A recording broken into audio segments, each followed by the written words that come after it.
We're live. All right, thank you. Thanks, Harold. So here we are. This is the policy committee, the second policy committee meeting of the month of October. It's 4:08 and we'll call the meeting to order. We have a quorum. We have Dr. Gant and Dr. Maddox and myself. Mr. Davis is not here yet. We're expecting him soon, but we have a quorum. We also have Ms. Davis and Dr. Anderson joining us. And then we're covering a lot of E's and F policies today. So we have Mr. Fisher, Mr. Weaver, and Mr. Gilbreth and Ms. Farmer. Dr. Farmer? Sorry, Dr. Is it Ms. Farmer? Anyway, sorry. Okay, so the first thing to do is to approve the minutes. Do I have a motion? I looked over them earlier. They look fine. Do we have a motion to approve the minutes? So moved. Thanks, Dr. Maddox. Second. Thank you. Can I get a motion to approve or amend the agenda? We were going to move J to a little bit later in the list, so we'll move J to position. You think 3? We'll give her enough time. Hopefully, we have to talk about DO, so let's Right. move it Hopefully, yeah. I'm moving through.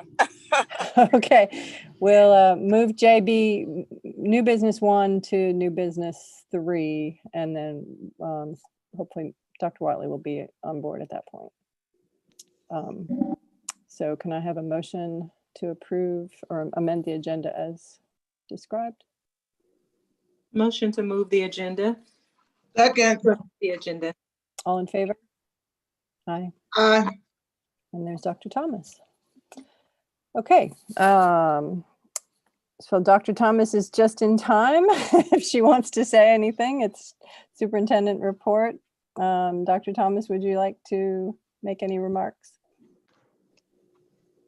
Oops, you're muted though. Sorry about that. Hello, everyone. I was looking at the agenda earlier in the meeting today and see we have a lot of policies to cover next week. So I will not hold us back from the work. Okay, I'm thank ready you. to listen and participate. Well, appreciate that. And I will do the same for my chair report. So let's move on, if we can, to the new business. And the first up, since we moved JB a little bit later, so Dr. Watley could comfortably join us. So we will discuss first, Dr. Maddox has brought to the table some changes to DO, which is the school property disposal process. And I'm glad you're here, Mr. Fisher, so you can chime in perhaps on this discussion. Dr. Thomas would like to, or sorry, Dr. Maddox would like to add 2 sentences. And the first one basically says citizens of Athens-Clarke County shall be given priority and consideration for when materials are surplused. She has also asked for the sentence I sent to Angela a little bit earlier today. She would also like to add a sentence: in the event of a large technology surplus, technology will be given to lower paid district staff and local nonprofits who provide free support to students. So giving some priority to what we do with surplus materials to the local communities. I mean, that seems like a good policy to me. I don't think Mr. Pruitt has had a chance to review these changes. I sent them to him this morning as soon as I got Dr. Maddox's email, but he's not here and neither is Andrea. So my only comment would be, I'm not sure whether or not we can give that away. We may have to charge something, and I'm not sure, and we have to clear it up with Mr. Pruitt. I think we're gonna have to charge. We will have to charge some type of minimum fee for those items. okay. So I would take, until we find out, I would take give out. I don't think we can Okay. give those things away. Okay. That seems appropriate, similar to what we did with the desks, right? Yes. Yeah, so Dr. Maddox, does that make sense to you? I don't know, you talked about something you arranged earlier several years ago. You want to talk about Yes. Basically, yeah, I approached the district with a large surplus to actually do what we just suggested, to give to nonprofits and churches who are supporting our students. And I'm not sure about how the logistics of how that happened, but it was approved. Not to say that it could, that was right or wrong, but it was approved and we were able to distribute to, I think it was like ended up being 38 organizations. And so, but I'm not sure about the background of how, the district staff worked that out. So, what you're saying may be, in fact, true, may have to be a minimum, but it has been done before. What if Twenty- we, what if we, 2013. 2013? So What if, I oh, go ahead. Sorry. I'm sorry, I was fairly new on the board during that giveaway, and I worked with that project as well to get those distributed to different churches. And there were some documents and waivers that we signed. I think because these were purchased with federal dollars, and there are rules around how you dispose of things. So I think that part is covered in that statement. If it's something that was, the federal guidelines would apply, but I would definitely suggest and appreciate hearing from the attorney on that. I think those are great suggestions. I don't know if they need to be in the reg as opposed to the policy, but totally, I agree that it needs to be there. The other piece that I had a question about, and I don't see our finance guy involved here, because there are accounting practices that he's got to track that federal dollar for dollar until it is disposed of according to how it was issued to us. And so we don't get to this policy. I actually made a note if it needed to go back and be weighed against the accounting policies, because that's what drove us to have to keep that inventory of who we gave those computers to. And they were supposed to be depreciated over time. There was a depreciation clause in there, and there were a few things that the district had to go through in order to make that happen, but we had no problem getting it done. We was just doing it according to the rule. I So believe this policy would be good with a review by legal as well as accounting. I understood that once something becomes surplus, that it is no longer inventoried, or it's no longer subject to the inventory process, but certainly we would want Mr. Shinneman to confirm that. But in order to surplus it, there had to be action by the board.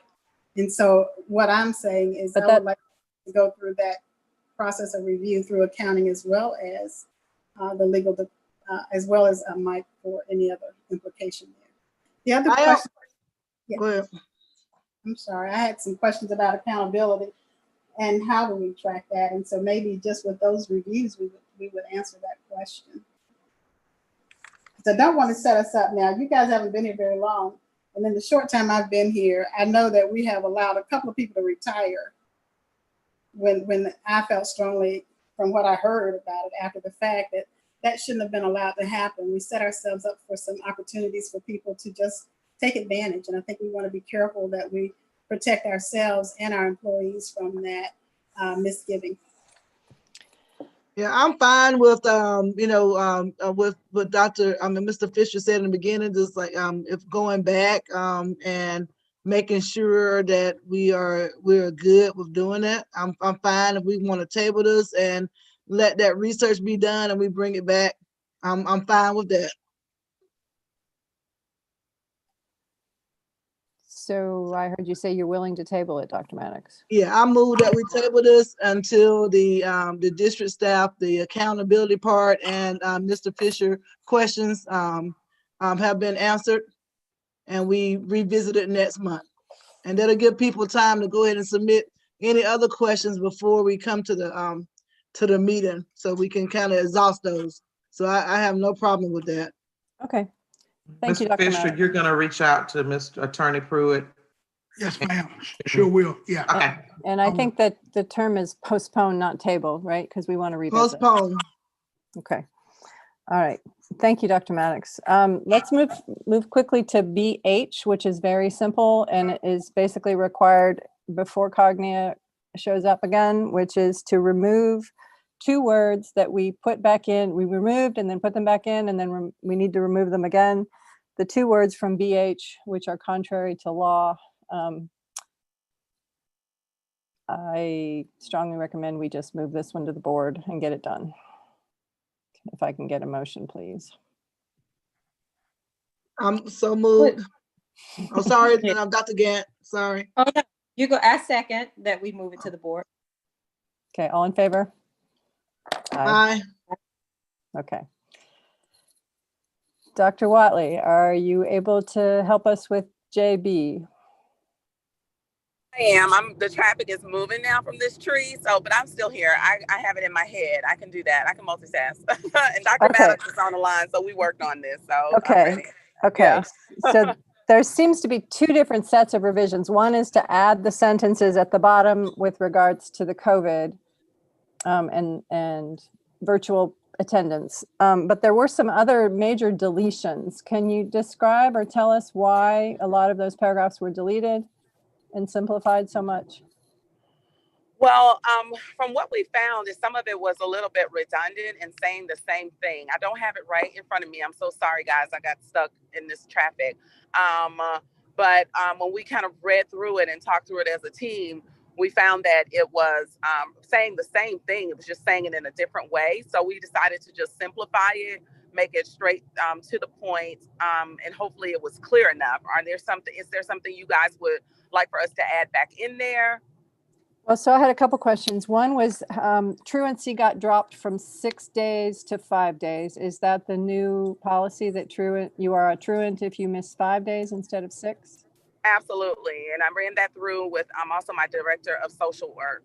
So she and I vetted that part, and yes. And that's consistent, Dr. Thomas, with practice? She's nodding. Are you nodding? Is she Yes. nodding? I think so. I can only see her eyes. I can't see her chin. There we go. So we have the policy that, you're right, the social workers follow because they are the ones that file truancy. I will be honest, Dr. Yeager, because I don't work in that area anymore. I'm not as fluent as I used to be on what those numbers are. I don't know why I was thinking it was 5 days and then on the 6th day it was filed, is how it used to be. But I don't know how that policy has changed. But Well, it deletes the sentence that says, hang on, let me find it. the light on the sun just went away. Sorry, guys. Oh, well, hello.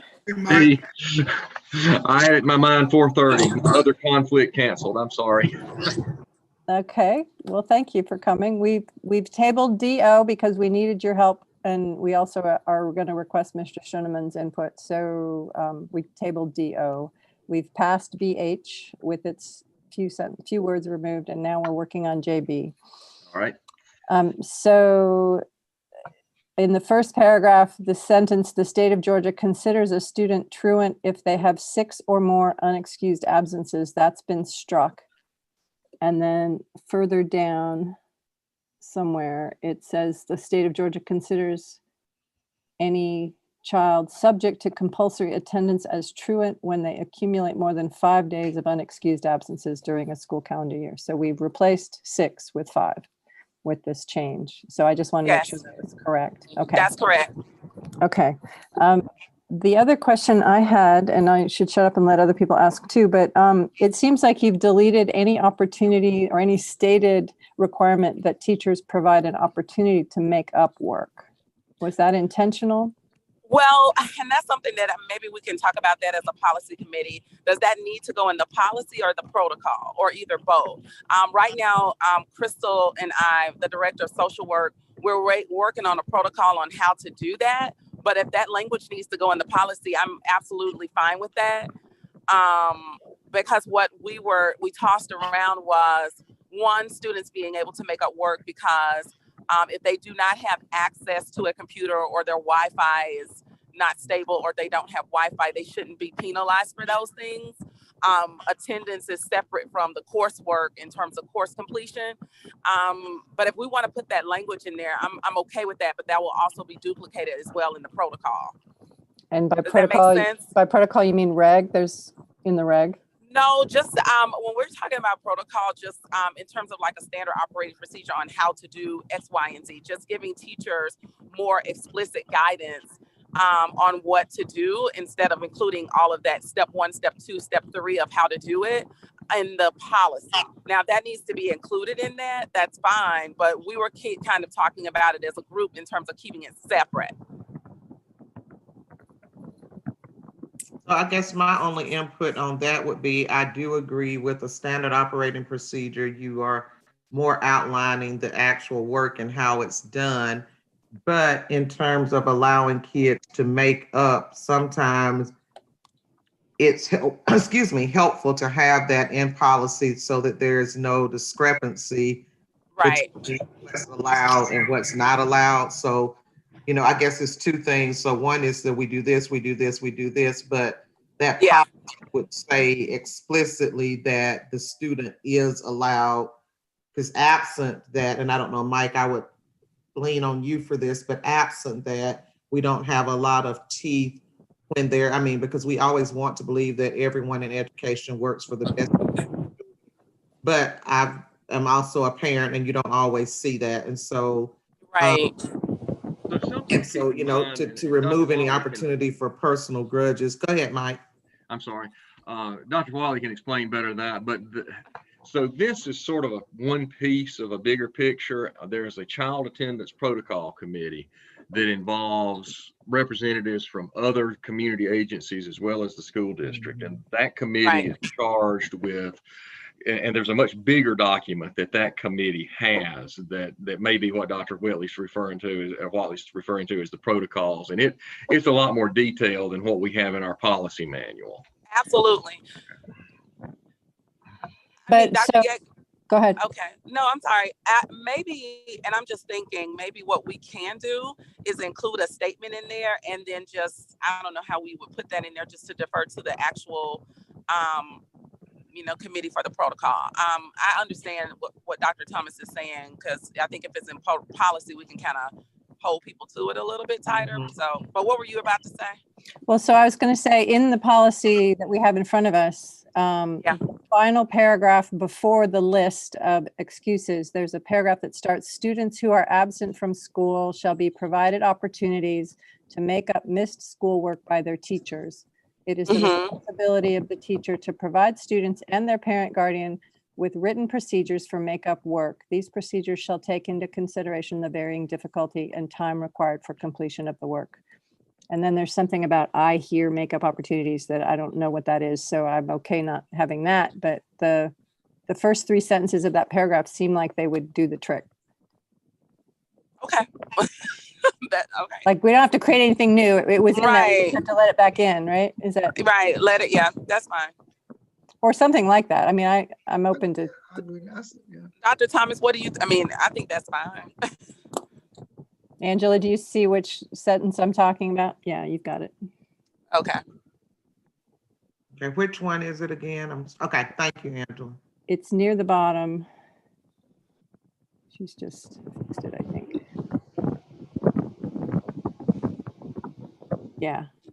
Yeah, right there. So just not deleting that.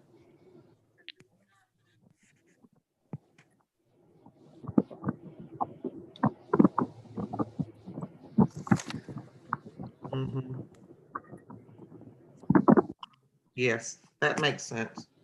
Okay. Any other questions about that? Can you read it out? Oh, sure. Students who are absent from school shall be provided opportunities to make up missed schoolwork by their teachers. It is the responsibility of the teacher to provide students and their parent guardians with written procedures for make-up work.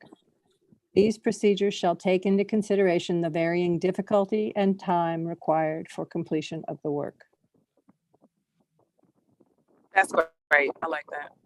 And also, I just wanted to throw this in here. There will be forthcoming training around some of that, just to reemphasize it with our teachers and our admin staff in the school, and that's going to come through the Department of Social Work as well. Great. I know you don't have to include that in the policy, but I definitely think to follow it up, it needs to be some training around that. Okay, that sounds good. Good. Any other comments on that? Putting that back in? So I have a question, and that was the group, or that this is a subset of, this is a, like, I think I heard it's a subset of some other things that happen in the district. Is that item or that group recognized in the bottom portion of this where we have our references? I'm sorry, I don't really understand. That So committee? we have all, yeah, the committee. Is it a rule? Is the committee as a result of a rule, or is it, would I be able to find that somewhere in here? You can. It's a statute actually that sets it up, and Great. I don't think I have it in front of me, but I'm pretty sure it's on that list of On that stuff. list of the many statutes here? Yeah, there were Yeah. tons Yeah. here. Oh, Yeah. at the bottom, sure, Yeah, okay. this is huge. Yeah, Right. there's a lot of Okay. them, okay. All right. The only other question I had, if you'll let me indulge me one more minute, is the new sentence that you wrote in the second paragraph. So scroll up, please. Mhm. It looked like you were trying to restate that the role of parents. Mhm. So you said, hang on, let me look at it again. So it was for purposes of this policy, students in grades kindergarten through 12 are affected while both parents and students are responsible parties. I wasn't quite sure Hmm. what that sentence means. Maybe there's a Uh, comma missing, or I'm just not sure what that. I don't know. Crystal and I worked on that, so I don't know. It doesn't sound like it has a place, so we can delete that sentence. It sounds in some, like we were trying to say something around parents and students have a partnership in, ensuring something, but I don't think it was typed correctly or written correctly. So Okay, because this paragraph above it, I think is a little clearer. It says, while teachers and administrators are charged with the responsibility of providing worthwhile daily activities for students, the students and their parents must assume responsibility for being punctual and regular in attendance. absolutely, stop there and scratch the next sentence. Yes. Okay. Yeah, thank you. Perfect. Okay. Yeah, so Angela, That sounds better. just Yeah, that's better. Thank you. undelete that first sentence and delete the yellow. Yeah. Thank you, Angela. And so there was a statement about the board's feelings on that too, that you struck, and I'm not sure why you struck that, because in other places put it in. So that one statement that followed. The position of the Clark board, County Board, yeah. that every day at school is important and no student should be absent except for extraordinary reasons. I know it's not enforceable, but and I don't care if you take it out, but I just thought it was interesting that in the other sentences you bring the board in, and then in this one you took it out. But here though, I mean, we can. So the board is actually pretty much removed from this policy, from what I could tell. Most of the sentences about the board were deleted. but that's what the board does, is do We policy. can put it back. There was, we can definitely. That's put the that only back. work that we have here, is to do the policy, right? Can I? So I want to be clear. Yeah. Hello, Mr. Davis. So, Yeah, can I interrupt? Because according to, I know the calendar said 4 o'clock, and I sent you an email, Patricia, a text, but it said 4:30 on the website. I'm sorry. I'm You just said- going by the invite, which was 4. So sorry And about that, Mr. and Davis. Thank you, Greg. I was late too. And it said 4:30 on the actual agenda. So we started a little way Yeah. ahead of that, but okay. Well, we have a very long list, Mr. Davis, so I was probably just racing to get ready. You'll have to forgive me. I'm sorry. But we've Okay. only done 2 or 3, so we haven't made huge progress yet. Okay, well, I've got some questions over a couple of these, but let me see where we're at. I've got to get my Okay, view. so I'll fill you in. We tabled DO. We talked about it for about 10, 15 minutes, and we've not tabled it. We've postponed it. Postponed it. We just quickly passed BH. We took those 2 words out and moved on. And now we're discussing JB. We have not voted on JB, so you haven't missed much. Now, where's JB? Because in the agenda, I didn't see JB. It's the first one. Oh, JB, the very first one. Okay. We moved it, Well, now it's the third one, we moved it to third because Dr. Watley's in traffic. right? Yeah, I'm pulling up now, so. Well, I'm Okay. saying It actually was very recently added, so It was minute very, this like I did a day or two ago, it may not be on there, Greg.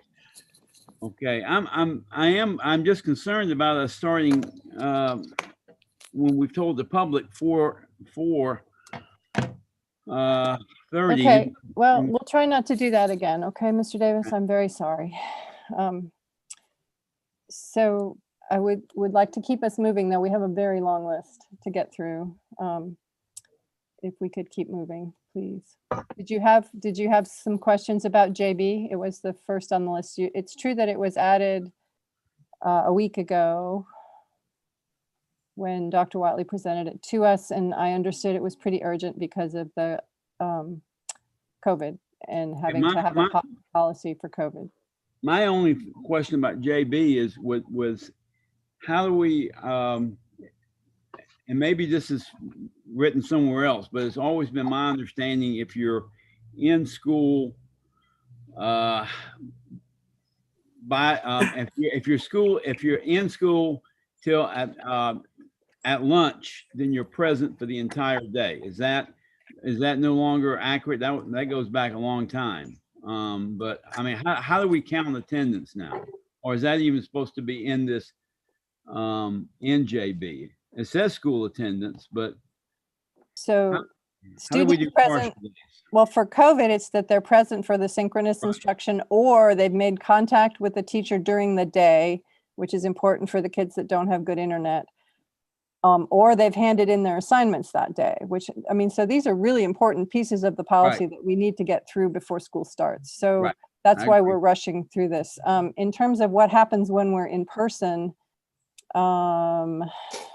I don't think it has anything to do with lunch. My kid gets marked absent for each class that they're supposed to be in. And if they miss one class instead of all the classes, they're still absent for part of the day. So That's for high school and middle school, presumably. yeah. Right, and elementary. Right, elementary. Go on, Dr. Thomas. Go ahead, no, go ahead, Dr. Watley. Elementary, I believe it would be different because they're with that same teacher. Am I right, Dr. Thomas? Yes, historically, it's been 11:30, not necessarily lunch, because lunch varies. Some kids go to lunch at 10:30, some kids go to lunch at 12:30.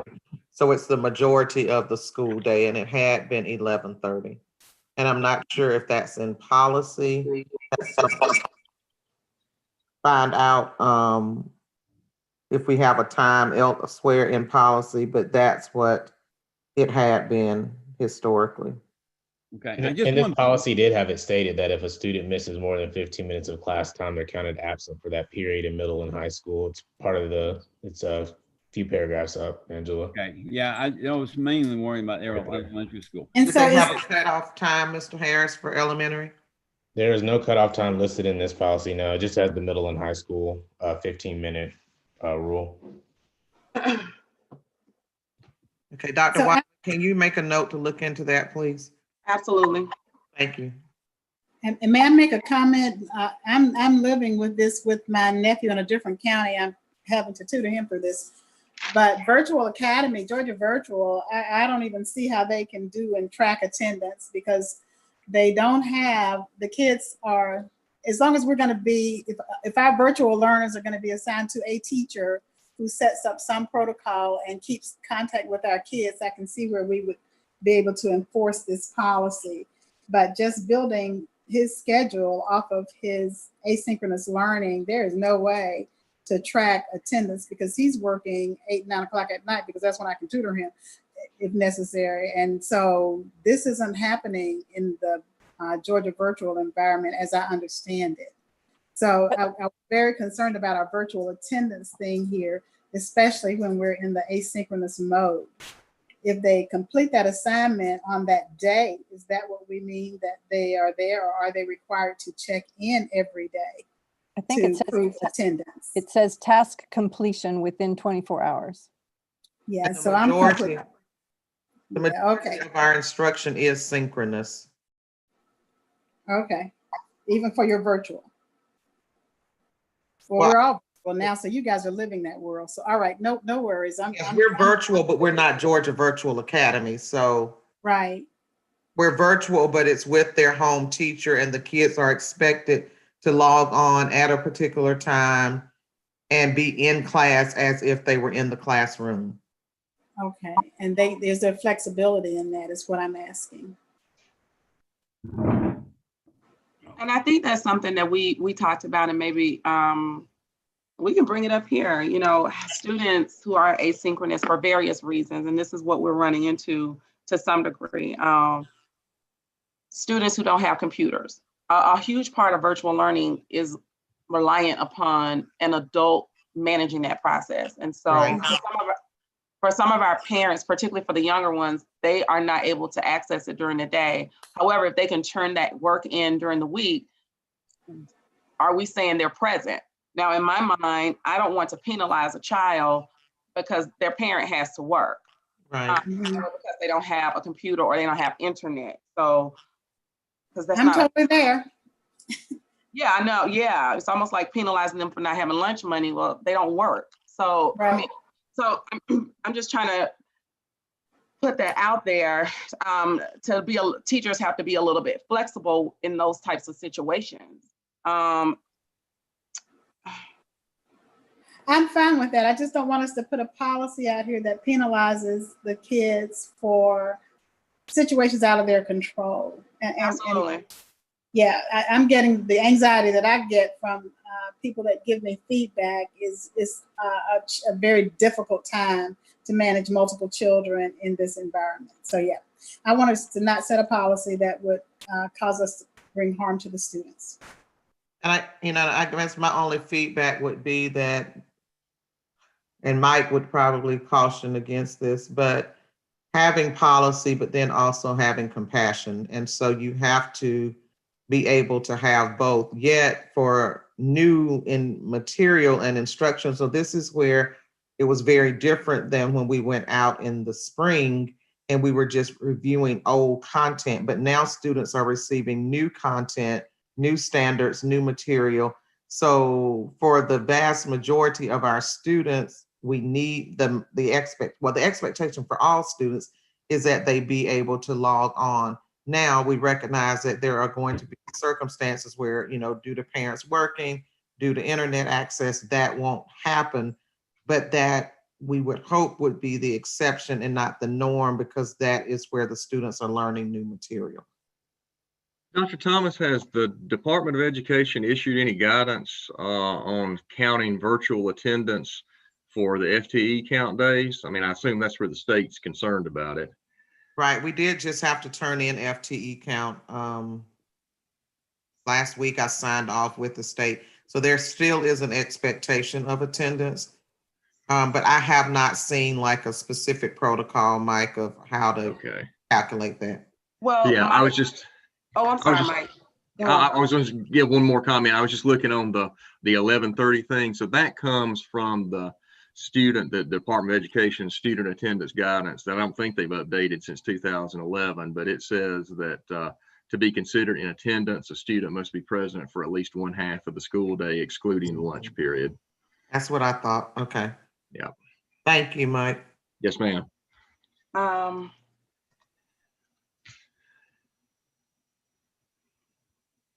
Ms. Watley, There is, I had something to say. I just lost my train of thought. There is some guidance out. Crystal Gillis and I were reviewing it, and it's very loose, but it gives guidance to different school districts on what to do in the virtual setting in terms of attendance. And one thing that they advise is for school districts to really define what does engagement look like for your specific district in an asynchronous manner. So they're leaving that up to us to kind of say, we've got to Dr. Davis' point, we've got to, how do I say it, put the language to that and make sure that we're not penalizing children for not having, materials or having parental guidance and those types of things. So Crystal and I are working on some language which we want to probably bring back to this committee eventually around what does engagement really look like, and really kind of providing training around that for teachers who are, going to, you know, be encountering these types of scenarios. So would the use of the word engagement in this policy be relevant? So instead of if a student is considered present if they engage with the teacher through asynchronous instruction or task completion? Or do you want to just make contact? I want to keep it the same. I'm not sure if we should.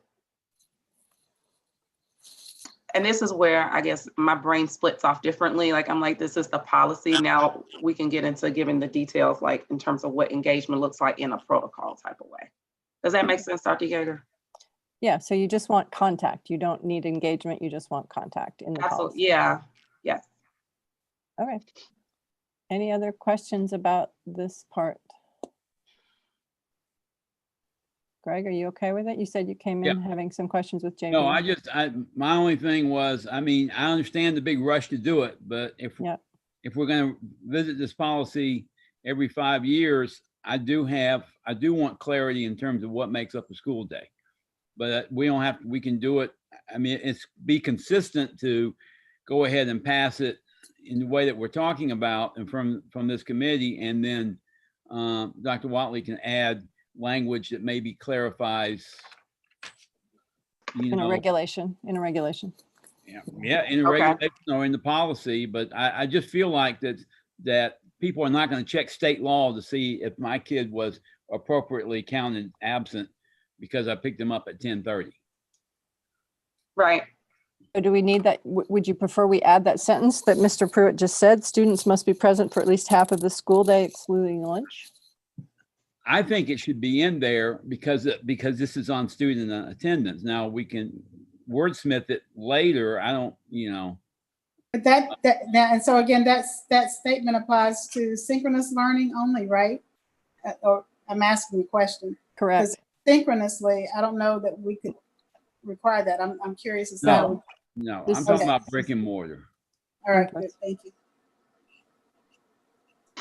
I don't know that we have challenges with that. That's like exactly how we do it today. I think it's the place that we have the challenges would be in that asynchronous world. And I think that they will operate differently.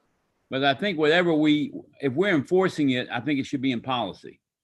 Even if it's common knowledge, I think we need to have it in policy if that's what we're doing. So anyway, I'm fine with it, but add that sentence or something there equivalent thereof. Okay, Angela, did you get that sentence? I can type it into the chat or I can read it aloud. I just, in the chat, I put a link to what I was reading from, and that sentence is at the bottom of the first page if you click that link. And Dr. Ezekiel just shared with me the policy regarding the expectation that during the 2021 school year, schools are still required to take student attendance and report student attendance data to the Georgia Department of Education. And it gives some examples of what virtual distance remote learning instruction can look like for that to count. Great. Okay, so where did you want this? Good question. I think it probably should go near the top. Let's see. So there's the first yellow paragraph that says the Clark County School Districts require that students attend school daily in accordance with applicable state attendance laws. So that the law is what we're stating. So either right underneath that yellow paragraph, I guess, would be the best place.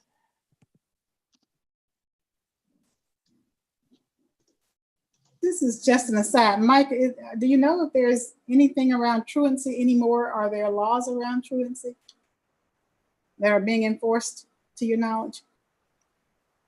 Sorry, let me get my mic back on. Yes, Ms. Davis, there are. So it's the compulsory attendance law, which I think is also in that long list of statutes there under policy JB.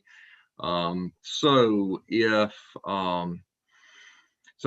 in the juvenile court, they treat them all as let me get my wording right, correct me, Dr. Watley, but basically delinquent child in need of services. It's a new term than the 2014 change. But yes, so if the school district cannot get compliance any other way, we can and do, and Dr. Watley's social workers do file complaints to this juvenile court to have the parents and child brought in for the juvenile court judge to impose, and there's actually a separate standing committee there. That's the first step of that process in Athens, Clarke County. So yes, there's a statutory procedure that's pretty robust here in Clarke County for that.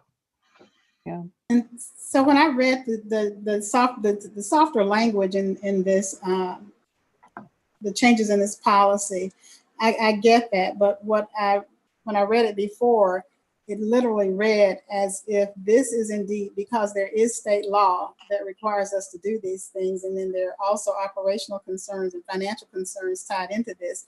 It's not the board's ultimate decision. It is the laws. It is the law that we're following here in enforcing student attendance and managing that. So I believe that's in the first sentence, Linda. It says the Clarke County Board of Education and Clarke County School District requires that students attend school daily in accordance with applicable state attendance laws. That's the first sentence. I see that. I saw the way I read it before was the hierarchy is the state law says this, and then the district in compliance with that state law does this. So I'm just trying to keep a high, is how I think, Trish. So just recognize that it seems like the state law came first before we came up with a policy.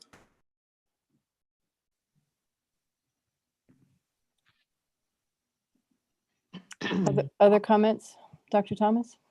No, ma'am. I'm good. Thank you. Dr. Maddox? Dr. Gant? Maddox, I'm you got good. thumbs up. Can we make a motion? Dr. Gant? No, I'm good. I don't have any questions. Okay, So move. move this one up to the board. Yes. Yes. Second. Okay, thank you. All in favor? Aye. Aye. Aye. All right, that one moved. Okay. So now we have a suite of e-policies, which Mr. Fisher and his team have worked through. Almost all of them are review only. There's only a few legal comments that suggest we might want to look at them a little more carefully than just review. If we can work through them fairly quickly, I think we might be able to get through all the E's and let our E folks loose for the evening. So the first one is EBB, which is safety. This was a review only, although Mr. Pruitt suggests that we might add a sentence that notes that the school safety plan may be exempt from disclosure under the Open Records Act. So I would just add that sentence if we could to satisfy that point made by Mr. Pruitt. Is that what you had in mind, Mr. Pruitt? Or I don't know that I'm looking back at my memo. I'm not sure if I really was suggesting putting it in the policy or just sort of pointing that out so the board's aware that not just anybody can see that. Well, so I remember that was one of the very first things Mr. Fisher mentioned to me when we first started talking about this, was that we had one and that nobody's allowed to see it for safety reasons. Yeah. So we could add that sentence. I'm happy with that, adding that Sure, sentence. that's fine. That's fine. And then this would be revised instead of review only. Mr. Fisher, would that be okay with you? Do we still have Mr. Fisher? There he is. Yep. Yes, ma'am. Yes. Okay, so Angela, the sentence would read under the, so it is the responsibility, to ensure the safety of all persons, which the superintendent shall cause to be developed a written emergency operation plan which satisfies the requirement of law. And then so a sentence is, this plan may be exempt from open records requests, or is that? I'd say basically it is. I don't know This- why I said may. Okay, this plan is exempt from open records requests. So at the end of that first paragraph. So the other question that I have about this plan is, I have no problem with it not being disclosed, I'm great with that. But is there any reason that the board could not have a review of this safety plan in an executive session? Ooh, that's a good question. I'd have to check and see if we have an executive session exemption we could fit it under. Certainly the board can, I mean, board members can see it. We probably don't want to make copies and, you know, Right. send you home with them, but I certainly don't have, I have seen it in years past. I certainly don't have a copy and wouldn't want one. I can look into whether you could have an executive session to discuss it if you want to. Or just to have a presentation of it. And this has come up a couple of times, especially in view of some of our more severe disciplinary cases where we got involved with, we crossed over the school board boundaries and got into local law or state law or violations where the police had to be involved. And so I know that for a while, there was a conversation about bringing, we actually had a presentation back to us from the former superintendent about bringing policing in-house and, you know, creating our own police department. And this plan or this policy, as I read it, suggests that we do have a police department. And I thought we had a safety, just I asked Mr. Sizemore or Chief Sizemore that exact question, and he said it is considered a police department. We have a police department. Yes, you've had that since, gosh, going back to since the 90s. You were one of the first districts in Georgia to do that. Frank Platt That's right. created it. my And then Frank goodness. Platt's been a guru around the state for other districts on doing that. So we have a Clark. police department. All right, and that's fine as long as that language is there throughout, because in some places it's the resource officer, sometimes it's school safety. So I'm just looking for some consistency in there when I read between EBB and EBC. So that was the only comment that I had on this. And the other question was, could we have that presentation in an executive session about that safety plan? Yeah, and those are actually, so the police department, having a police department is really not part of the say. I don't know if it even mentions our department in the safety plan. Dexter, Right, it's not the same. Yeah, Yeah, it's not. So really we got two different safety, things. security, and police department, and they are not related. That's right. So we have in-house. So we really have like three types of security. We have our in-house police. We have our SROs we contract from the Athens Clarke County, and then we have security that are our employees who are non-sworn off. They're not police officers.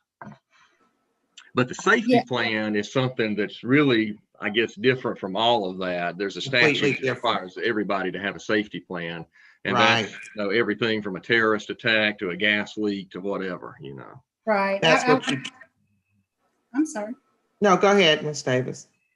I was going to say, I went to a meeting or a presentation at vendors, of course, at the Chamber of Commerce about the safety plans in our schools and stuff. And so that's what brings me to this question, because it seems like there's a lot of energy put into safety. And if we have three different or distinct groups doing this, I would love to have that presentation, which has nothing to do with your committee. Yeah, could we Just keep moving, Linda? I'm always excited about your history and your depth of understanding, but we got to keep moving, please. Let's go for coffee. Well, I want the policies to be synchronous, if you will, or at least in sync with each other across those three entities. I think we're mixing different parts of operations in that, and that's where Yes, ma'am. later to clarify, because you're talking about an emergency operations plan, which is our school safety plan, which is very different than our security program within a district. And we can discuss that later, but those are very different. Right. And as a public, I'm going to lump it all under safety of my child. Yeah. So we're good. Okay. So that was, otherwise this policy was fine and was review only. So we're just adding that one sentence. So we'll now put it up to the board for revision with that one sentence added. Any other discussion? Mr. Davis? Not about, no, I'm saving mine for EBC. Oh, good. Okay. Can I have shall we do all the E's together in one vote? Yeah, I was going to suggest that. Thank you. All right. So EBC was also review only. according to our discussion. I wanted to let Mr. Pruitt know that, again, Chief Sizemore has looked at this and reviewed this policy and said it's fine. So that addresses, I believe, the concerns you had about making sure we're on the same page with him. Yes, ma'am. So But the policy itself is just 2 paragraphs. The other concern you had was the regulation. There's a word down in section G of the regs, or section G of the regs, that you were concerned about. And I was just noting that, I'll read it for everybody. I said, I'd note that under section G of the reg, citizens are allowed to use force in the defense of others as well as themselves, and that G could be read as prohibiting non-sworn staff from using force in defense of others. And that might be something that we want to take that stand on. I was just pointing out that's something we have in policy that's not necessarily legally required. So Okay. let me and I asked Chief about that because I was curious.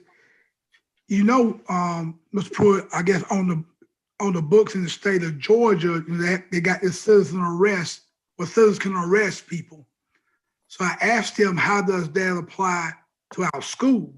So he was sort of trying to follow that particular law. And I'm glad you all brought it up. Whether or not should we keep that in there based from a school system standpoint, based on what's on the books for the state of Georgia from a law standpoint? Yeah, I mean, I certainly wouldn't think we want non-sworn officers making arrests, but that's different than using force to. So, if you see some guy beating me up, and you are privileged under state law to run over and pull that guy off of me, Dexter, Right. and you can't be charged with battery for doing that. You can defend me just the same as you can defend yourself. Now, that doesn't mean you necessarily would or should take the next step, putting that guy under arrest. Right. So it says for self-defense or to provide assistance to a sworn officer. Do you want to then add self-defense, the safety of someone else, a staff or a student? Was going to be my question. Thank you. To increase. So what you've just described is sort of assisting, like, let's say, like you said, someone's getting beaten to a pulp and you see it happening and you go in and you try to save someone else. So would the addition of self-defense, the safety and welfare of students and staff, or to provide assistance to a sworn police officer? Or is that too big? Well, I mean, the least, I think the way they say in the law, you could just add after self-defense, you could add or defense of others. Or defense of others. Okay, so would that solve the legalese issue? Well, yeah, I guess so. Again, I wasn't trying to raise a problem, just saying that's. Do Okay. we discuss EBC, or are we just lumping them both together? We're discussing them together. Okay, because I would like to go back to EBC. This may be something that we may be leading the state on this, on having a police force and the work we've done in the past. But with the whole discussion that's taking place in this country right now with the school to prison pipeline, with looking for alternative forms of handling student behavior, I find, EBC not only says we can have a police force, it directs the superintendent to have a police force. So, and I want to point out that from my research, 30% of the high schools in the country don't have police forces. So, we're making a statement here that even ties the superintendent's hands to look for alternative methods of enforcing security within the building. And I don't know, getting into the regulations and how you handle weapons. I'm not, that's way over my head in terms of expertise, but I think that the philosophy that we're putting forth is something that we need to be very conscious of. And I'll just add in and then let y'all discuss it. But I think I don't think any superintendent would have a police force unless the board approved it. So I think that was a conscious decision way back when to state it in the policy that way. The Board of Education is, as the governing authority of the district, saying this is our philosophy. We will have a campus police force. Now, you know, if that philosophy changes, I mean, Clark County might have been one of the leaders into that, and it might be one of the leaders out of that. Who knows? But, you know, I don't think you're just changing words in a policy. I think that is a board decision. Do you want a police force or not? Well, I certainly want the discussion, and I think Dr. Thomas had, and correct me if I'm wrong, but I thought that we were going to have a further discussion on security. I thought you said in the November meeting, but we may have to do it some other time. Yes, I began meeting with Chief Sizemore about a week or so ago, and he's working on information and I'm working on information so that we can have a discussion. We did make the collective decision to wait and have that presentation in January because our contract with ACCPD comes up to vote in January or February, I'm sorry. And so we felt that since the new board members would be the ones voting on that, it would be more appropriate to have the presentation once those new board members take office so that everyone has the same information when they're making that decision. Yeah, I think that's a good call. Working on compiling that. Hold on, I got low energy here. It looks like we have someone on the phone. Could that person identify themselves, please? That's me, Dr. Yeager, Paula Farmer. Oh, thank you, Paula. Sorry, I just was I was wondering. having technical difficulty with Zoom, so I had to join via telephone. Okay, thank you. Well, so if it's all right, it sounds like January is a better time to maybe discuss revising this policy, but for now we can just review it and then say we'll revisit in January, or I don't even want to do that. You don't want to do that? I would like to just table both the policy and again, like the regulation, that is a law enforcement thing, but I feel uncomfortable putting it out there for public comment as if we have rubber stamped it and say, yeah, we're right where we were 10 years ago on this subject. And so I would like to table this until postpone until after the discussion that we have in January.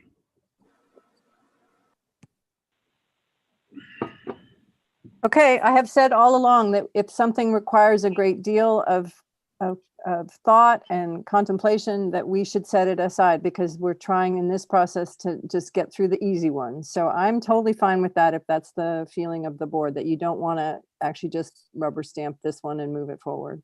I'm okay with that. Is there any reason that we couldn't do EBC and EBB and all of them together?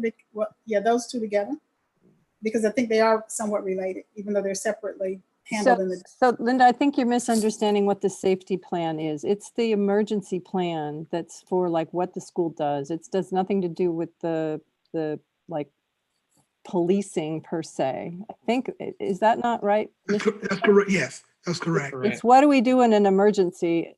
Like if Our there's lockdown, our shooter, exiting, yeah. when there's an intruder, it's what we do when there's a fire, what we do when there's a tornado. It's how we handle it if there's a shooter on campus, when we have to lock our buildings down or we have to exit our campuses. So I would encourage us to keep that one moving forward, and then we can set aside EBC and EBCR1 in my mind if we need to discuss further. Make that motion. All in favor? Can I just say something really quick? Yes. I think because we're talking about tabling EBC and EBCR1, right? Yes. Postponing. Okay, postponing those two. January. Okay. I was trying to find, I was looking at the wrong policy, but I was trying to find when was this last reviewed? I may be in the wrong area. 2014. 2012 for the policy, 2014 for the reg. Okay, So 10 years ago, very different time. Yeah, I mean, I still don't see a harm in reviewing it. I mean, and saying that we've reviewed it. I think just like the other policies that we've asked you to take a look at later next year or at some different time, I think you have a running list of those. Yeah. But I think just for the record, us having reviewed this policy, I don't think that prevents it from coming back before us. Not at all. I think Greg's point is it goes through public review. It does, but that at least we'll have that information. I mean, I get it. I get what he's saying. You know, when the public review comes back, we then have to do something, you know, with it. We're still approving it technically until January, but I just want to. Well, we could move it through and then table it if there's a lot of public comment, but we would be stirring up the pot. Yeah. Okay. Yeah. Okay. So is that a supporting okay? Yeah, That we I should, do that. I mean, I definitely think we need to talk more about it. I'm just trying to think sort of how, when we look at all of the policies, you know, what's been reviewed, what hasn't. So. Well, I think this is, for my purposes, I've looked at all of them on today's agenda, and this policy and regulation are the only ones that I really have much to say about at all, because they're all pretty cut forward. So I think we can get through a lot today. 509. So Okay. anyway, I made a motion that EBC and that EBC-R1 be left for later Postpone. discussion, postponed until after our presentation and the new board members are online. Second. All in favor? Aye. Okay. Done. All right. So if we could look at EBD, which is heating and lighting review only, EBL review only, EBL R1 seems like we could rescind it or just review it. Mr. Pruitt's comment about EBL R1 is that it's very tightly coupled to the Athens-Clarke County policy, and that might change. So EBLR1 seems kind of ridiculously detailed and maybe mismatched. Mr. Fisher, you seem to think it was okay. Are these policies still the same with Athens-Clarke County, or is it so volatile that we need to remove this regulation? Well, we work in conjunction with the Athens-Clarke County government. You know, when we talked about this, when we was having our meeting, especially when it comes to recycling, with the charge for landfill fees and things, and so we do work in conjunction with them to make sure that we're in compliance as a school district, doing the right thing from an environmental standpoint. Yeah, and that's in the policy, that's in EBL pretty nicely. So I think EBL is fine. It explicitly states that, but it's the EBLR1. I think Mr. Pruitt was commenting that it's very specific. I mean, I'm okay leaving it. I just wanted to assess Mr. Pruitt's comment. Mike, you want to expand on that a little bit more? Well, and I don't know. I mean, maybe those requirements never change, but it just looked to me like the regulation was pretty ticky little details that probably came from Athens-Clarke County's own requirements about the recycling program. Mhm. And if we just tell district, you know, if the board just tells district operations, we want to recycle, and please work with Athens-Clarke County and follow their rules to do that. You've already got that in policy. We don't need to restate those rules in reg. And then every time Athens changes their rules, we have to change ours. Yeah, so then I would suggest we rescind EBLR1 and just let Mr. Fisher handle it. Okay. And I think that we could make EBL one sentence saying we just will go by the ACC directives as to recycling. But anyway, it's fine. Yeah, okay. All right, so Angela, maybe you could modify if you've already done that yet. Okay. Rescind EBLR1, and that one just leaves is review only. Okay. Yeah. All right, so then ECH is also a review only, no problems there, no legal complications. Hang on. Authorized uses of equipment. This one was consistent with law and practice. ED is the same.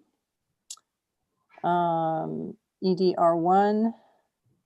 Mr. Pruitt voiced some concerns about overlap ED, but I'm not the ED, from what I can tell, says we should make a plan, and then EDR1 is sort of the plan, right? So, Mr. Fisher, do you see those as redundant with EDD, which is legal or required by state law? Well, Mr. Weaver's on the call. I'll let him. That's right. He's been so patient with us to finally get to this one. Yeah, 'cause he's the expert, because we talked about it, so he's the expert. All right, Mr. Not a problem at all. With the EDs, most of them are outlined in the laws and the regulations for transporting of students. And I know that some of them are kind of redundant, but it basically hits the same things. I don't know.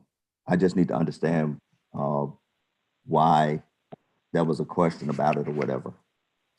I think Mr. Pruitt and the philosophy of this review has been to get rid of anything that's unnecessary, to clear out. We have a very large number of policies in this district, and I think the philosophy has been to slim it down, but we don't want to slim down something important. So that's where the question is there's some redundancy.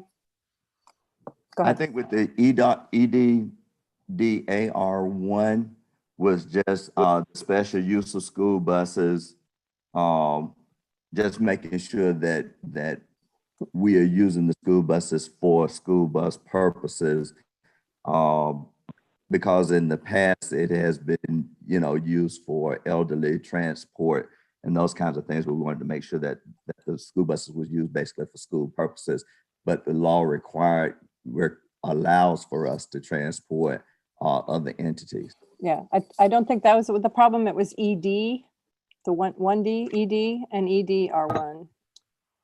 Yeah, I'm sorry, let me clarify where I was coming from and it's fine the way it is, but the thing we're required to have is the safety stuff for school buses, and that's in EDC.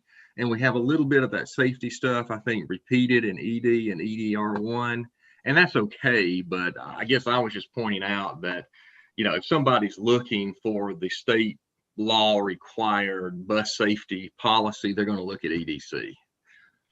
Okay. Mike, your recommendations for us to take those out then?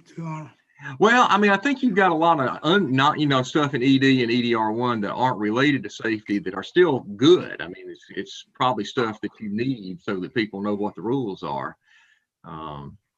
So, I mean, unless we want to take the time to excise the safety stuff from ED, I'd say just let it be. It was just sort of letting people know. But the intent of my comment was that when you're talking about safety, EDC is the one you're looking at. Okay. Okay. So if we wanted to just keep EDC, I'm good with that. Yeah, I'd say let's just leave them as is I don't think there's any point important enough to stop and take the time to do that right now. Okay, I'll put it on my list of things to do next year.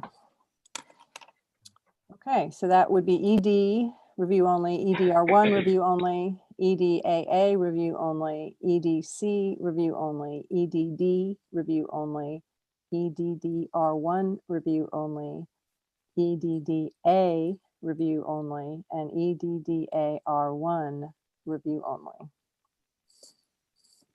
Can we have one big vote to get all of those through so far as described, just in case we run out of time? Because I know Ms. Farmer has been very patient. We need to talk about food service, and there's a lot of revisions in those documents. So I will move that all the policies that you just listed be moved on to the entire board as review only. Only. Thank you. Second. And did I hear you say that you're going to revisit those next year?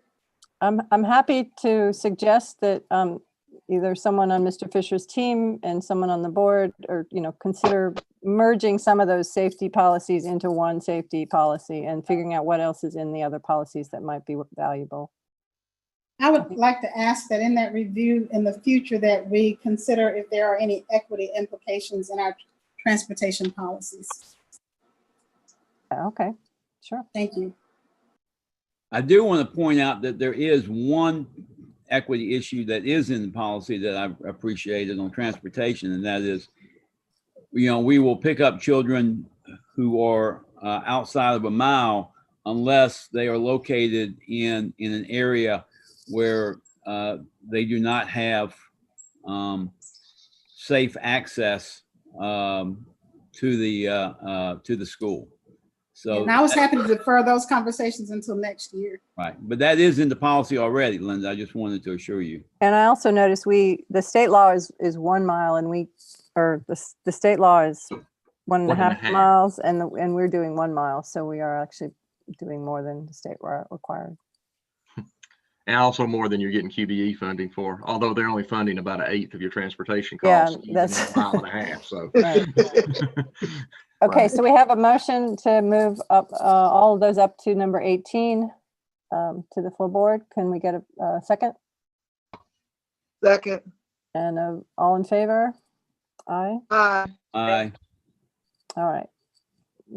Ms. Tillman, can we move ahead? All right. Thank you, Ms. Farmer, for your patience. We have policy EE, which is revised, 3 or 4 paragraphs deleted and a new paragraph written. And I understood these were for consistency with the current terminology, but I'm going to let Ms. Farmer speak since she's been so patient.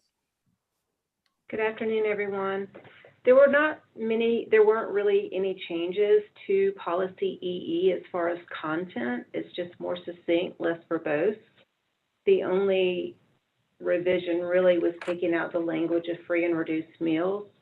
Since this policy was implemented or modified in 2014, USDA implemented community eligibility nationwide in 2014. And then we, Clark County, implemented the community eligibility provision in which all children eat at no cost in 2015. But this language does align with USDA regulation and state law. Any questions Mr. about Pruitt, that? did you see any?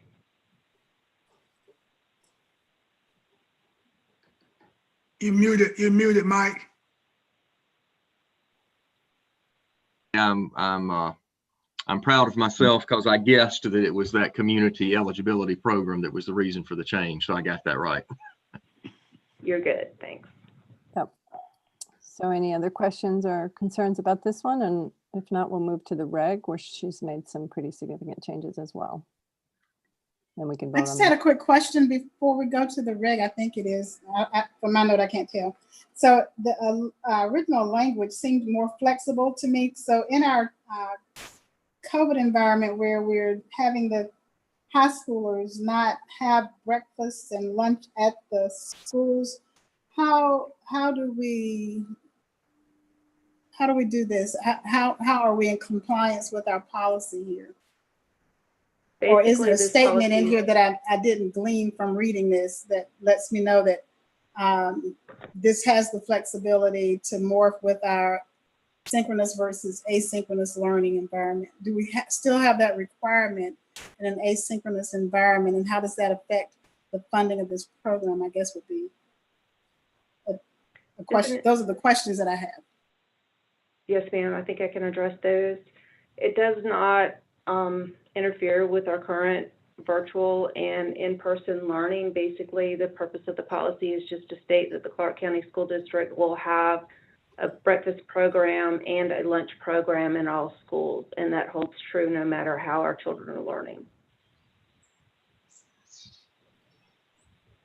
Paula, correct me if I'm wrong, but when I was looking at, getting ready for the policy meeting, I think that the USDA actually added some flexibility for districts to provide meals if they didn't have the community, didn't qualify or weren't participating in the universal community eligibility. But since we're already participating in that, we didn't need to use those additional ones. Yes, sir. We are operating currently under SSO, which is the Seamless Summer Option that you're referring to, in which all children can eat at no cost, provided their community has the free and reduced. They qualify with free and reduced. Again, that did not apply to us because we're already operating with all of our children eating at no cost. However, one thing it did do for us, it allows us to feed any child under the age of 18. They don't have to attend Clark County schools. So homeschool children we can currently feed through this academic year, as well as children that aren't of school age, but live within families, and all of the other children are school age. Thank you. Mhm. Thank you. Any other questions or comments about the policy revision?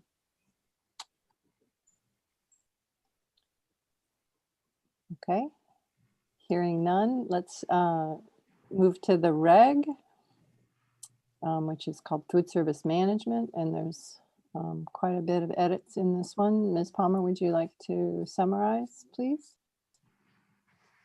Again, Dr. Palmer. Yeager, these Sorry. changes, that's okay. These changes, really it's just wording that aligns with USDA policy, and there's not significant change to the content, even though it looks like there are lots of edits.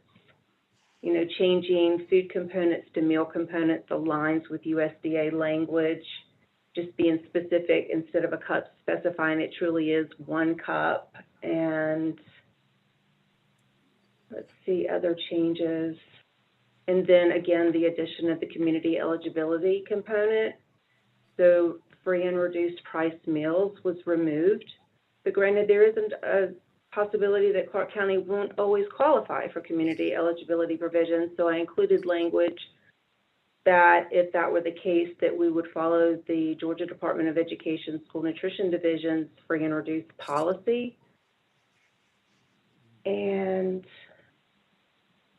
just describing in more detail what community eligibility provision is for our students, that students are able to eat at no cost. Right. One thing that I would like to point out is meal charges. That language is included here. I don't think that that was an addition. School meals are served to children at no cost under CEP. Students with a negative count are not allowed to purchase additional items. So in other words, if a child did not have money on their account and they wanted to purchase another meal, they would not be allowed to do so unless they have funds, and then adults are not allowed to charge meals.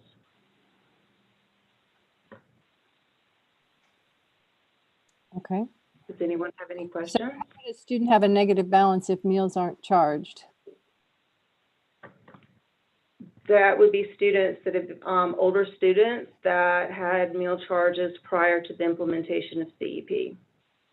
And I heard someone say a minute ago, children don't work, and therefore that's why we have meal charges.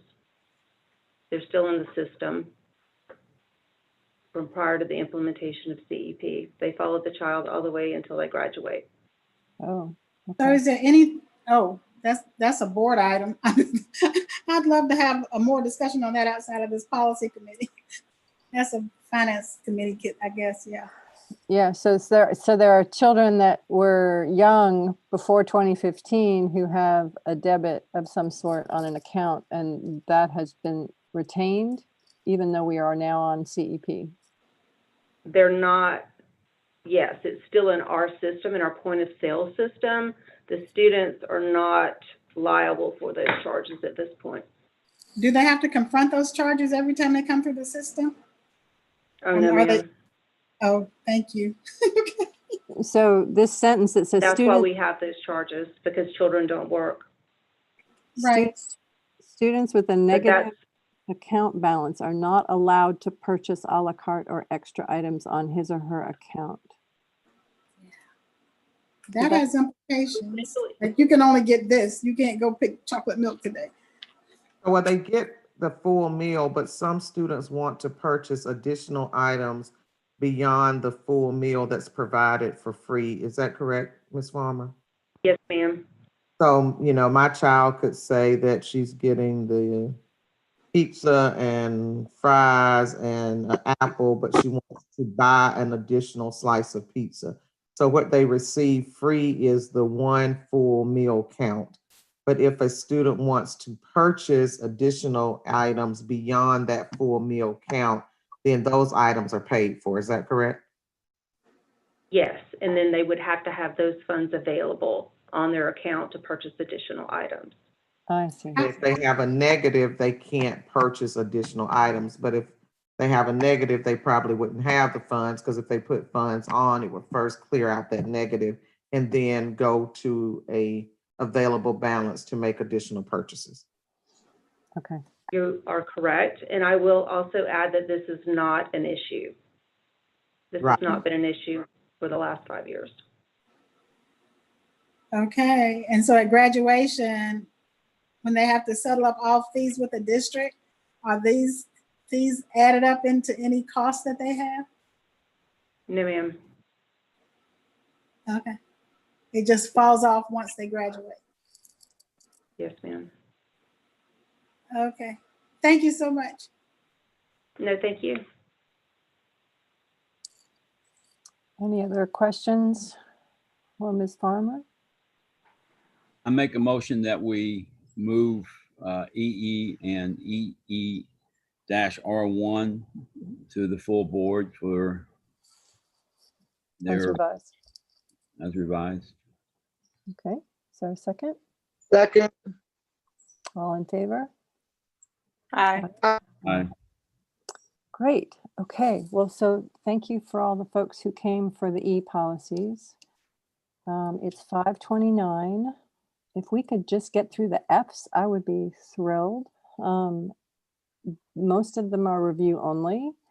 There was some concern about, so if Mr. Gilbreth is still here, Mr. Pruitt, some legal concerns with the review only issues on some of these. Let's see, let's go through them first of all. Let me go through them. Hang on. So FDAB is an architect's involvement in long-range planning. This was a review only, but Mr. Pruitt says it's doesn't need to be in policy. Yeah, this one and the next 2 or 3, that was just my comment, and I would defer to John on that, if there's any value in having that in our policy manual or not. You ate a burger? Mr. Georgia, yeah, Georgia DOE requires you to have an architect when you're doing your 5-year plan and the long range planning. I So thought it was in there, but I don't know if he. Dr. Gant? Thank you. Sorry about that. Yeah, so all of these requirements are in state regulations, mostly linked to the capital outlay program. So, I mean, we have to do this whether it's in the policy manual or not. And again, I was just pointing out, you know, we don't have to restate it in policy, but if anybody feels there's some value in having it here, that's fine too. What does it mean when it says it's reserved to the board? Is that one of those fiduciary responsibilities we have? I'm sorry, which one is reserved to the board? I'm looking at FDAB, the very first line. The It's- authority to retain an architect and other design professionals reserved to the board. Is that true? If that's true, why would we take it out? Well, all hiring of professionals is reserved to the board under your purchasing policy anyway, so. But I mean, again, no harm in having it. So, I mean, if it's not in policy, at what point would the board have the impetus to even act on the It's selection of an architect? I believe it's state law, Linda. Again, would we have known that we had an obligation to act on this if we had a new superintendent and a new board who had not done this stuff before? I think it's important to have leave some trails for the board members to follow. So this is one I consider a trail, but lets us know our scope and our involvement. So, Mr. Gilbert, it was my impression in our first discussion that these were all policies that you carefully went over and reviewed when you first came on in 2015, I believe. Is that correct? Or 2016? Yeah, these have all been here since I started in 2012. 12. They've all been here since then. And it just may be that they're redundant with some state regulations and laws, I think is Mike's point. So. That's fine. Okay. Yeah, but again, I don't have strong feelings. I mean, Ms. Davis makes a good point, so that's fine. Okay. So I think FDAB was review only. FDB, you added local school governance teams as a revision. Correct. That's just being consistent with what we have today in our format. Yeah. And then FDBA was a rescinding because of so remind me why you thought this one needed to be rescinded, just because it's part of another policy? Or that's state law too, I think you said. No, it's real estate, not all the other properties we've talked about having inventories. I'm trying to find my notes. It seemed Which like one are we on now? sorry, I think- FDBA. I think that inventory is just one part of your 5-year facilities plan. Right. There's a listing of all school property that we own, that are, that's kept by DOE on the inventory list. And it's updated every year. And so you felt FDBA was redundant and did not need to be there, is what I recall you saying. Okay. Yeah, I would agree with that because FDB already talks about your 5-year facilities plan. So there's no need to pull out that one piece of it and restate it. Okay. Okay, I propose that we rescind FDBA as a recommendation to the entire board. Okay, can you include in that FDAB review and the ones that we've just talked about? Oh, sure. So 21, 22, 23. Well, I thought we were keeping 21, 22. Yes, we are. Okay. Oh, so you want that and then rescind 23. Yes, that would be my recommendation. Well, let me ask the question again. So where do we get this inventory, and when is there a discussion on this real property with the board? It's part of the 5-year facilities plan, which we're. Look back to FDB. Okay, I It'll be must have part of skipped that. something. It'll be there. Yes. So we moved that statement over there. We're not moving the statement. I'm just saying that that's an inherent I mean, FDB doesn't describe every detail of the 5-year facilities plan, but that's what FDB is talking about. And that's just one of the elements of it. Somewhere we had a policy that said the school board is to conduct an annual review of facilities in one of our earlier policies. And I can't remember where that was, but I don't know that, so this would be redundant to that, I would have thought, but I need to stop saying because I know exactly what I want to say. Is this redundant to the annual review of properties that is supposed to be conducted by the board? Yes. Then I can understand that rescission. We review the 5-year plan. We have to renew it every year with DOE to see if there's been any changes or upgrades to the plan. And So that annually, if you purchased a new property or added property or sold a property, you would adjust it at that time. I'm simply looking for the policy that says we will have an annual review of the physical properties owned by the district or leased by the district.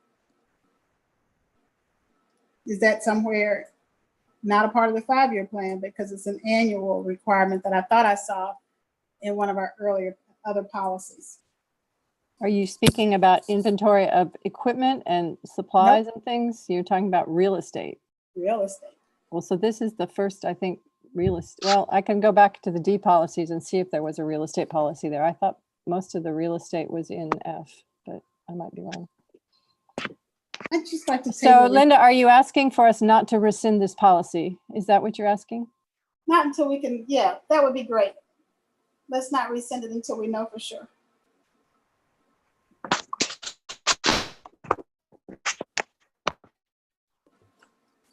Okay, I'll change my recommendation that we keep, that we move for updating. Okay, Linda, I found it. Oh, no, wait a minute. Sorry. Go ahead. It's fine. No, I'm just trying to move us along. That's all. Thank you. Go ahead. Please do. The recommendation is that we accept, we renew policy FBAB, FDB, and FDBA, that we've reviewed it and that we are moving it up for board consideration to renew. I don't think that's the right terminology, but anyway.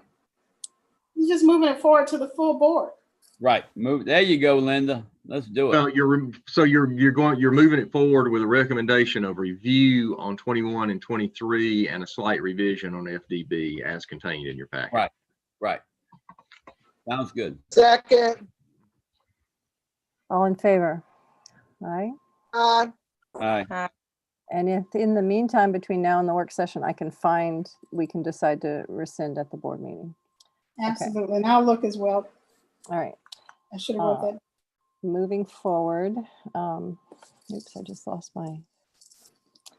FDB, and I know we're running out of time, and if I can go ahead and what we've done here, and I want to throw this out there, and if there's no if there's really no support for further discussion, then I'm going to drop it like a lead balloon.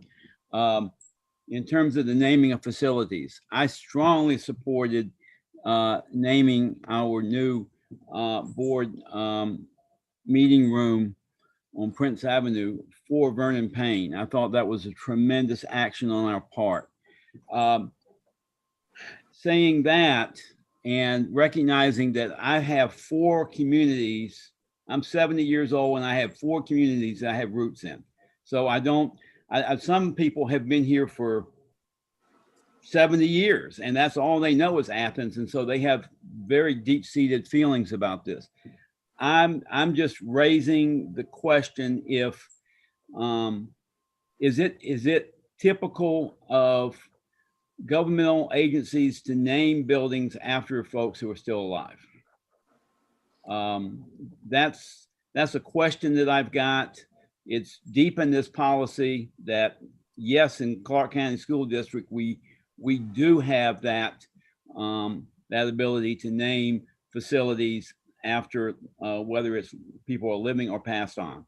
So, but if there's not any interest in discussing that, then I'm dropping it like a lead balloon. Discussion? Do we actually follow? Well, I mean, we've only done it once, but I was wondering about the process that we have here. Is it practical that we follow the processes here?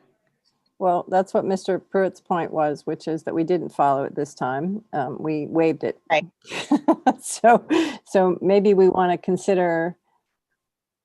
Yeah, I'm just thinking in the future, I mean, we can't tell what's in the future, but I'm just saying, like, is there any way we can simplify it or something? Like, it seems like with that process, it's like it almost takes on the form of policies, like, and then, you have to add in nominations and things like that. But, I mean, I'm not going to.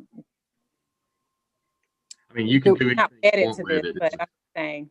It's purely up to the board. I mean, you don't have to have a policy at all. You can just choose to name a facility if and when the situation arises, or you can change the policy to say anything you want to. I think the process is there to try to take out some of the emotion, of making that decision, which is again kind of speaks back to, I mean, when when you are talking about it, a living person who's contributed such a fantastic amount to the school district, you know, the hell with the process. Let's go do it, because I mean, this is so deserving. Well, the board opted to do that. If But if someone is deceased, I think there's less of a, you know, we need to move quickly, because this is a very emotional and touching issue. I think that well, I've lived in Georgia all my life, and I've always heard that, especially as it comes to the county, they won't name at one time, they wouldn't name a street after a person until they were deceased, because they didn't want it to come back and bite them if that person turned out to be somewhat not as what the people that were trying to push them forward claimed them to be. And so that's, again, my adult learning in Athens, Clarke County. I've experienced that in other municipalities that I've lived in as well. But for the school district, I think it is very important that we give some guidance, because otherwise we'll be back at square one trying to create a norm around a facility. So if we need some tweaking on that, let's do that. The other thing is we waive it, and we do that with intention and move on.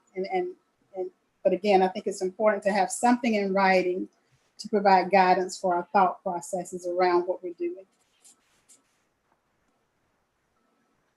So this one was last reviewed in 1995. Yeah, I just proposed just to, you know, update it with a date, and, you know, I think the policy's fine. You've got a building over at Cedar Shoals named after Mr. Worthy, and we haven't had any issues there. So, I mean, you know, and I think with Mr. Payne, there was a nomination made, and there's been some comments for support. So in essence, you're following the guidelines for naming the facility with Mr. Payne. So I don't have any issues with it.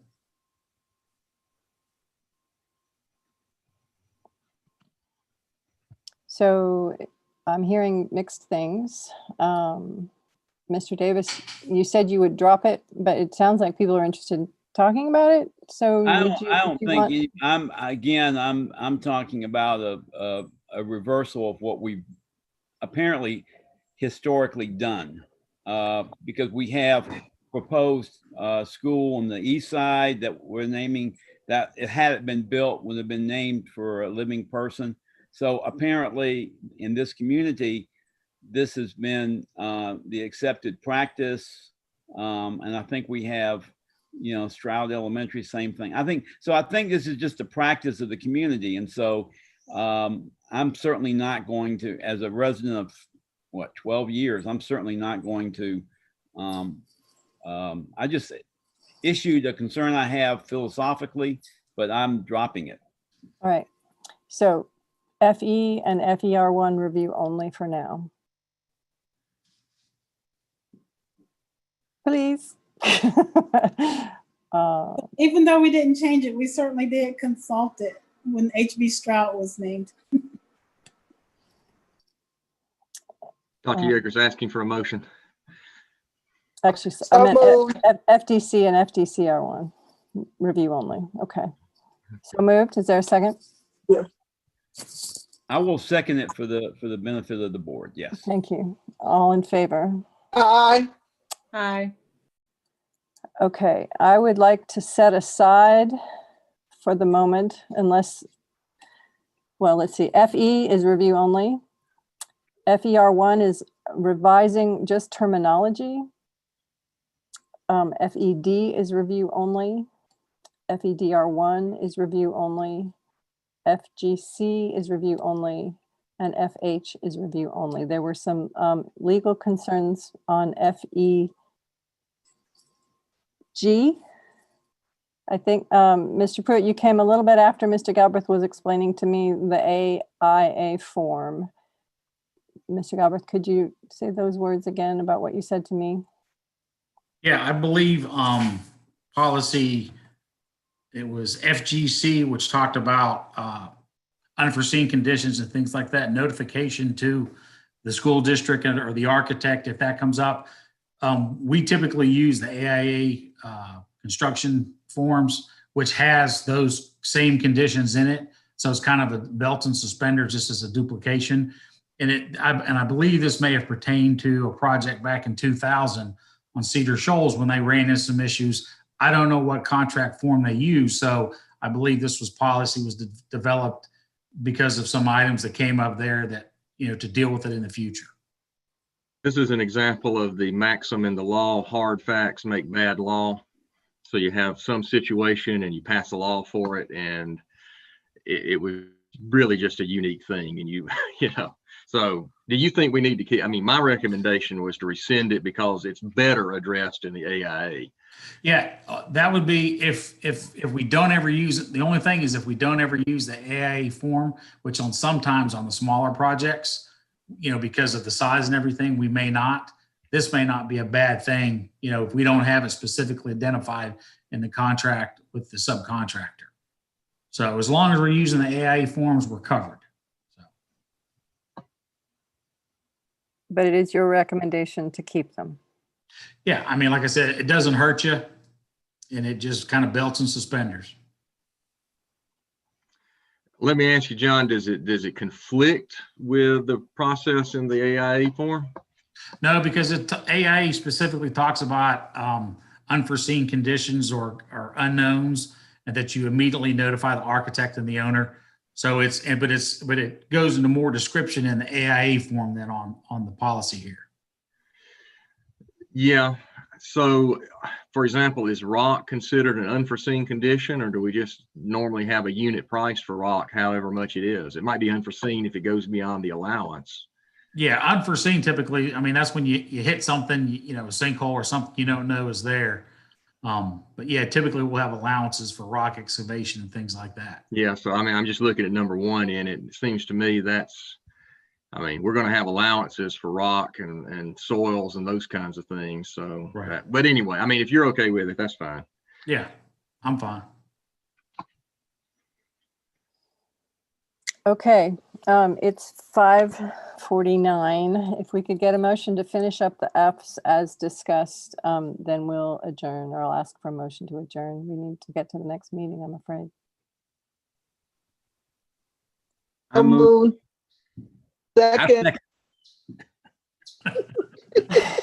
All right, ditto. All in favor? Aye. Aye. Aye. All right. Move to adjourn. Thank you, everyone. We almost did it. After a lot. I guess a motion So moved. to So adjourn. moved. To adjourn. All in favor? I don't know where we are with that, but I'm ready. And- Sorry.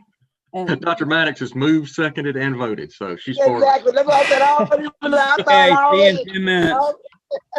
Okay, this meeting is adjourned. Thank you very much, Mr. Gilbreth and Mr. Fisher and Ms. Farmer, if you're still here. Appreciate it. See you all in 7-8 minutes.